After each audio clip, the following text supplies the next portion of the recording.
Hello anime lovers, स्वागत है आपका वाइपर एनीमे एक्सप्लेन्ड चैनल पर। और आज हम देखेंगे अटैक ऑन टाइटन सीजन 3 के एपिसोड नंबर 16 को।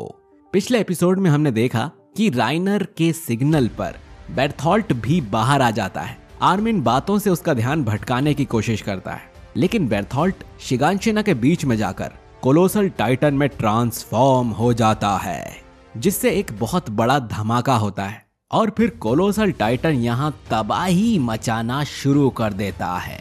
अब चलिए जानते हैं आगे की कहानी को एपिसोड नंबर 16 के साथ, जिसका नाम है परफेक्ट गेम। कोलोसल टाइटन शिगानशिना के घरों को तबाह करने लगता है और घरों के मलबों को चारों तरफ फेंक देता है, जिससे हर तरफ आग लगने लगती है। मिकासा बोलती है कि लगता है बेर्थोल्ट नहीं जानता है कि हम कहां पर हैं, इसीलिए वो पूरी शिगानशिना को ही जलाने का सोच रहा है। एरन को बेर्थोल्ट पर बहुत गुस्सा आ रहा था, क्योंकि वो उसके शहर को बर्बाद कर रहा था। साशा और कॉनी आर्मिन से पूछते हैं कि बताओ अब हमें क्या करना चाहिए, लेकिन आर्मिन को कुछ समझ नहीं आ रहा था। वो बेर्थोल्ट से बात करते समय भी कांपने लगा था, तो वो जीन से कहता है कि क्या वो उसकी जगह कमांड ले सकता है। जीन सभी को ऑर्डर देता है कि वो एरन के ऊपर बैठ जाए, इससे उनके ओडियन गियर की गैस खत्म नहीं होगी। वो एरन से बोलता है कि तुम्हें सही समय पर बेर्थोल्ट का ध्यान अपनी तरफ खींचना होगा, लेकिन अभी उससे छुपने में ही भलाई है। फिर वो आर्मिन से कहता है कि मैं अभी की सिचुएशन को हैंडल कर सकता हूँ, लेकिन बेर्थोल्ट को हराने का प्लान तुम्हें ही सोचना पड़ेगा। इधर वॉल के बाहर हम लिवाई को देखते हैं, जिसके पास एक कैप्टन डिर्क आकर बताता है कि हमने अंदर वाले सभी छोटे टाइटन्स को मार दिया है। अब बस कुछ टाइटन्स जो सिटी के बाहर लाइन लगाकर खड़े हैं उन्हें मारना बाकी है। लेकिन हम बीस्ट टाइटन को कैसे मारेंगे? वो तो अपनी जगह से हिलने का नाम भी नहीं ले रहा है। लिवाई कहता है कि बीस्ट टाइटन सबसे बड़ा डरपोक है। डिर्क बोलता है कि लिवाई तुम अपनी एनर्जी बचा कर रखो, इन बचे हुए छोटे टाइटन्स को हम बाकी के कैप्टन्स मार के आते हैं। उनके जाने के बाद लिवाई सोचता है कि पता नहीं इतना बड़ा धमाका किसने किया है और हांजी और बाकी लोग ठीक होंगे या नहीं। और तभी लिवाई के चेहरे के ठीक सामने से कुछ पत्थर उड़ते हुए जाते हैं। लिवाई देखता है कि उन पर पत्थरों की बारिश हो रही थी, जिससे आगे वाले कई घर तबाह हो जाते हैं और जो स्काउट्स आगे थे वो इसमें मारे जाते हैं। चारों तरफ उनका खून उड़ने लगता है। ये सब बीस्ट टाइटन ने किया था। वो स्काउट्स के थोड़ा सामने आने का ही वेट कर रहा था और जैसे ही वो आए उसने एक बड़े से बोल्डर के टुकड़े उन पर फेंके, जो तोप के गोलों की तरह जाकर लगे। कार्ड टाइटन बीस्ट टाइटन के लिए एक और बड़ा सा बोल्डर लाकर देता है। बीस्ट टाइटन उसे उठाते हुए कहता है कि पिछला निशाना तो ट्रायल बॉल थी, इस बार मैं सभी को क्लीन बोल्ड कर दूंगा। वो फिर से पत्थरों की बमबारी करता है और आर्विन सभी स्काउट्स को घरों के पीछे छुपने का बोलता है। इस बमबारी में जितने भी सामने के स्काउट्स बच गए थे उनकी भी दर्दनाक मौत हो जाती है। अब बस नए स्काउट्स ही बचे थे जो घोड़ों को प्रोटेक्ट कर रहे थे और वो बातें करते हैं कि ये आवाज कैसी थी, ऐसा लग रहा है जैसे कोई हम पर सैकड़ों गोलों की तोप चला रहा है। लिवाई यहाँ आकर सभी से कहता है कि टाइटन हम पर बोल्डर फेंक रहा है, सभी घोड़ों को लेकर पीछे दीवार की तरफ चलो। सभी ऐसा ही करते हैं और एरविन भी नीचे आकर बताता है कि बीस्ट टाइटन ने आगे वाले सभी घर तबाह कर दिए हैं। अगर वो ऐसे ही बोल्डर फेंकता रहा तो ये पूरी जगह सपाट हो जाएगी और हमारे पास छुपने के लिए कोई जगह नहीं होगी। लिवाई कहता है कि हम सभी दीवार के उस पार नहीं जा सकते। एरविन बोलता है कि नहीं, दूसरी तरफ कोलोसल टाइटन है जो अपने रास्ते की हर चीज को जला कर रख रहा है। लिवाई पूछता है कि एरन और हांजी के ग्रुप को क्या हुआ। एरविन बोलता है कि मैं नहीं जानता, लेकिन उनमें से ज्यादातर लोग धमाके में मारे गए होंगे। बीस्ट टाइटन ने छोटे टाइटन्स इसलिए भेजे थे ताकि हमारे सैनिक उन्हें मारने के लिए एक जगह इकट्ठा हो जाएं और फिर बीस्ट टाइटन उन पर बमबारी कर सभी को मार दे। हमारे सभी स्ट्रॉन्ग सोल्जर्स मारे गए हैं। अब वॉल के इस तरफ नए रिक्रूट्स लिवाई और मैं ही बचे हैं।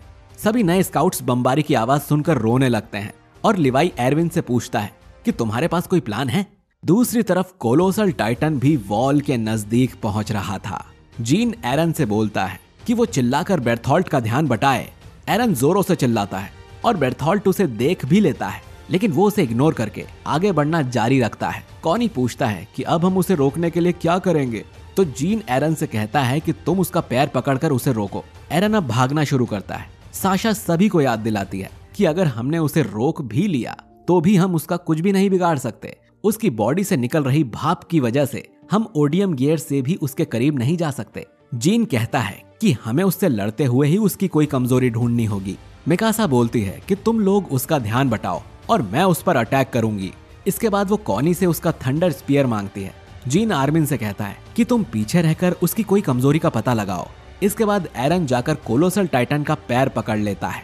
वो उसे पीछे धकेलने की कोशिश करता है, लेकिन कोलोसल टाइटन एक लात मारता है जिससे एरन उड़ता हुआ सीधा वॉल पर जाकर गिरता है और बेहोश हो जाता है।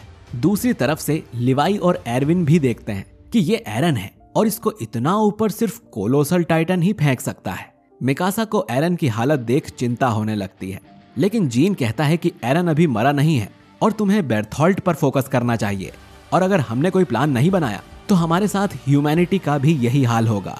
लेकिन हम बिना लड़े भी हार नहीं मानेंगे। इसके बाद जीन, कॉनी और साशा बेर्थोल्ट के सामने जाकर उसका ध्यान भटकाने लगते हैं ताकि मिकासा पीछे से उस पर थंडर स्पीयर से अटैक कर दे। लेकिन जैसे ही मिकासा अटैक करती है, बेर्थोल्ट को पता चल जाता है तो वो काफी ज्यादा भाप छोड़ना शुरू कर देता है, जिससे थंडर स्पीयर उसको लगते ही नहीं और वो मिकासा के पीछे जाकर फट जाते हैं। इसके बाद बाकी सब भी भाप से बचने के लिए कोलोसल से दूर हो जाते हैं और सभी थोड़े घायल हो जाते हैं। मिकासा आर्मिन से पूछती है कि तुमने उसे हराने का कोई प्लान बनाया, लेकिन आर्मिन कहता है कि नहीं। और तभी इन सब को एक और बड़ा झटका लगता है। वो देखते हैं कि राइनर भी अब पूरी तरह ठीक हो गया था। बाहर हम देखते हैं कि बीस्ट टाइटन गोले बरसाता जा रहा था और उसने लगभग सभी घरों का सफाया कर दिया था। लिवाई आर्विन से कहता है कि अगर दुश्मन से लड़ने का हमारे पास कोई तरीका नहीं है तो यहाँ से भाग जाने में ही समझदारी है। तुम जाकर एरन को जगाओ और उसके ऊपर जितने सोल्जर्स आ सकते हैं उन्हें लेकर यहाँ से भाग निकलो। उन सभी के यहाँ पर मर जाने से तो यही अच्छा है। पास में ही मार्लो नए स्काउट फ्लोच पर चिल्ला रहा था कि खड़े हो जाओ, हमारी ड्यूटी है घोड़ों को बचाना। फ्लोच रोते हुए बोलता है कि कोई फायदा नहीं होगा इन घोड़ों को बचाकर, जब कोई इन पर बैठने वाला ही नहीं बचेगा। जब हमारे सभी कैप्टन्स चुटकी में मारे गए तो हमारे जिंदा बचने की तो कोई उम्मीद ही नहीं है। सर्वे कॉर्प्स में भर्ती के समय हमसे कहा गया था कि अगर हम हमेशा वॉल्स के अंदर छिपकर बैठे रहे तो किसी दिन टाइटन्स अंदर आएंगे और हम सभी को मार देंगे। इसीलिए कुछ बहादुर लोगों को बाहर जाने का रिस्क लेना होगा, जो अपनों के लिए जान की बाजी तक लगा देंगे। तो बोलो, वो बहादुर कौन है? उस वक्त मैं सोच बैठा था कि मैं भी ये काम कर सकता हूँ, मैं भी हीरो बन सकता हूँ। इसलिए मैं सर्वे कॉर्प्स में भर्ती हो गया। लेकिन यहाँ आकर मुझे पता चला कि मैं कोई हीरो नहीं हूँ, मैंने कुछ भी नहीं किया और अब मैं बेमतलब की मौत मारा जाऊंगा। मुझे पता है कि तुम भी यही सोच रहे होंगे। लिवाई एरविन से कहता है कि इन नए स्काउट्स और हांजी की बची हुई स्क्वाड को घोड़ों पर बैठकर घर भागने की कोशिश करनी चाहिए। हो सकता है कि वो सभी मारे जाएंगे, लेकिन बीस्ट टाइटन का ध्यान भटक जाएगा और इस मौके का फायदा उठाकर तुम और एरन यहाँ से भाग निकलना। एरविन पूछता है कि और तुम क्या करोगे? लिवाई बोलता है कि मैं बीस्ट टाइटन का सामना करूंगा और किसी तरह उसका ध्यान अपनी तरफ खींचने की कोशिश करूंगा। मुझे नहीं लगता कि मैं उसके करीब भी पहुंच पाऊंगा, लेकिन कम से कम तुम और एरन यहाँ से जिंदा निकल जाओगे और ह्यूमैनिटी के लिए उम्मीद बनी रहेगी। इससे बढ़िया रास्ता मुझे तो कोई नहीं दिख रहा। हम ये बैटल बुरी तरह हार चुके हैं। अगर हम में से कोई एक भी जिंदा बच निकलता है तो बहुत बड़ी बात होगी। फिर एरविन बोलता है कि तुम सही कह रहे हो, लेकिन एक रास्ता है जिससे हम ये लड़ाई जीत सकते हैं। लिवाई ये सुन बोलता है, तो अभी तक तुम मुंह में दही जमा कर क्यों बैठे थे भैया? एरविन बोलता है कि अगर सब कुछ मेरे प्लान के मुताबिक हुआ तो तुम बीस्ट टाइटन को मार पाओगे, लेकिन उसके बदले मुझे और सभी नए स्काउट्स को अपनी जान देनी होगी। जैसा कि तुमने कहा कि हमें वैसे भी मरना है, तो मैं सभी की मौत को जीत के लिए दांव पर लगा दूंगा। सभी नए स्काउट्स को अपनी जान देने के लिए मनाना आसान नहीं होगा। मुझे उनसे कई झूठ बोलने पड़ेंगे।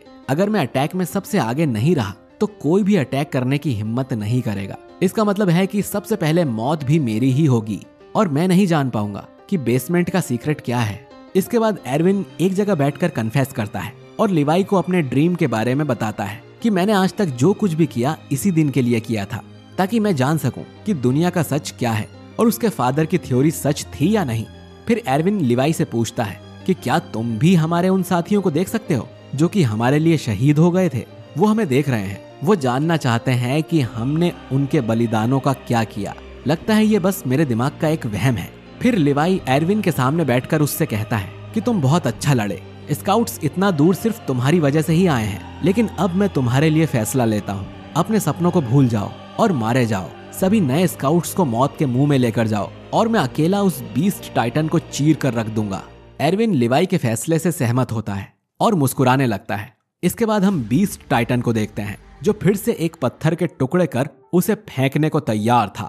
तभी उसे कुछ सोल्जर्स की आवाज सुनाई देती है। वो देखता है कि सभी स्काउट्स उसकी तरफ आ रहे थे और वो ग्रीन स्मोक फायर करके अलग अलग हो जाते हैं। इसके बाद हमें कुछ देर पहले का सीन दिखाया जाता है, जिसमें एरविन सभी को अपना प्लान बता रहा था। एरविन कहता है कि मेरे सोल्जर्स, आज हम सभी एक आखिरी ऑपरेशन पर जाएंगे। हम सभी बीस्ट टाइटन की तरफ चार्ज करेंगे, जिससे हम उसके इजी टारगेट बन जाएं। जैसे ही वो हम पर अटैक करने वाला होगा, हम ग्रीन स्मोक फायर करेंगे और अलग अलग हो जाएंगे, जिससे बीस्ट टाइटन का निशाना सही से नहीं लगेगा और लिवाई चुपके से बीस्ट टाइटन तक पहुंचकर उसे मार देगा। लिवाई कहता है कि तुम चाहते हो कि मैं उस तक सिर्फ ओडियम गियर के जरिए पहुंचूं। वो खुले मैदान के बीच खड़ा है, वहां लटकने के लिए कुछ भी नहीं है। एरविन कहता है कि ध्यान से देखो लिवाई, दुश्मन ने खुद ही तुम्हारे लिए एक टाइटन्स की लाइन बनाई हुई है। उसी के टाइटन्स का यूज कर उसे मौत के घाट उतार दो। और फिर लिवाई एक एक करके उन बड़े टाइटन्स को मारने लगता है। हम फिर से एरविन की स्पीच देखते हैं, जिसमें वो सभी स्काउट्स को अपनी जान न्योछावर कर देने के लिए मोटिवेट करता है। फ्लॉच कांपते हुए कहता है कि हम सब वैसे भी मरने ही वाले हैं, तो इससे क्या फर्क पड़ता है कि अगर हम तुम्हारे ऑर्डर नहीं माने। एरविन कहता है कि तुम बिल्कुल सही हो, इससे कोई फर्क नहीं पड़ता कि तुम कौन हो या तुमने क्या किया है। उन सभी की मौत एक ही तरह से होगी, बिल्कुल मीनिंगलेस। लेकिन क्या इसका मतलब ये है कि तुम्हारी जिंदगी भी मीनिंगलेस थी? तुम्हारा इस दुनिया में पैदा होना ही मीनिंगलेस था? हमारे सारे शहीदों का क्या उनकी लाइफ भी बेमतलब की थी? बिल्कुल नहीं। हम हैं जिन्हें उनके बलिदान से फर्क पड़ता है। यह हमारी ड्यूटी है कि हम उनके बलिदान को याद रखें। और आज जब हम सब मारे जाएंगे तो हमें भी भरोसा होगा कि बचे हुए सोल्जर्स हमारा बलिदान व्यर्थ नहीं जाने देंगे। यही तरीका है इस जालिम दुनिया से लड़ने का। इसके बाद सभी बीस्ट टाइटन की तरफ चार्ज करने लगते हैं। बीस्ट टाइटन सोचता है कि मुझे पता था कि ये लोग बिना लड़े तो हार नहीं मानेंगे, पर मुझे नहीं पता था कि ये लोग पागलों की तरह सुसाइड करने आ जाएंगे। इसके बाद बीस्ट टाइटन एक और बड़े से बोल्डर के टुकड़े कर सोल्जर्स की तरफ फेंकता है। एरविन चिल्लाता है कि मेरे सैनिकों आगे बढ़ो, मेरे सैनिकों चिल्लाओ, मेरे सैनिकों लड़ो। और तभी बीस्ट टाइटन के फेंके हुए पत्थर इन सभी को आकर लगते हैं। इनमें एक पत्थर एरविन के पेट को चीरता हुआ निकल जाता है और एरविन घोड़े से नीचे गिरने लगता है। और ये एपिसोड यहीं पर खत्म हो जाता है। दोस्तों, इस एपिसोड के मिड इन्फो कार्ड की बात करें तो हमें कोलोसल टाइटन की स्टीम वाली पावर के बारे में बताया गया है। कोलोसल टाइटन के पास ही ऐसी पावर है कि वो गर्म भाप अपनी बॉडी में निकाल सकता है, लेकिन इसके लिए उसे अपनी स्किन को जलाना पड़ता है। उसके मसल टिश्यू जलने पर ही यह भाप जनरेट होती है। लेकिन कोलोसल टाइटन स्टीम का इस्तेमाल एक हद तक ही कर सकता है। तो दोस्तों, आपको आज का ये रोंगटे खड़े कर देने वाला एपिसोड कैसा लगा? अगर अच्छा लगा है तो मेरे सब्सक्राइबर्स कमेंट करो। आपको क्या लगता है, लिवाई बीस्ट टाइटन को हरा पाएगा? क्या एरविन सच में मर गया है? और इतने बड़े कोलोसल टाइटन को आर्मिन और उसके दोस्त हरा पाएंगे या नहीं? इन सभी सवालों का जवाब हमें मिलेगा अगले एपिसोड में, तो उसे बिल्कुल भी मिस मत करना। और आपको पता ही है आपको क्या करना है। वीडियो अच्छा लगा है तो इसे लाइक और शेयर भी करना है। चलिए, मैं मिलता हूँ आपसे अगले वीडियो में। तब तक मुझे दीजिए इजाजत। शुक्रिया।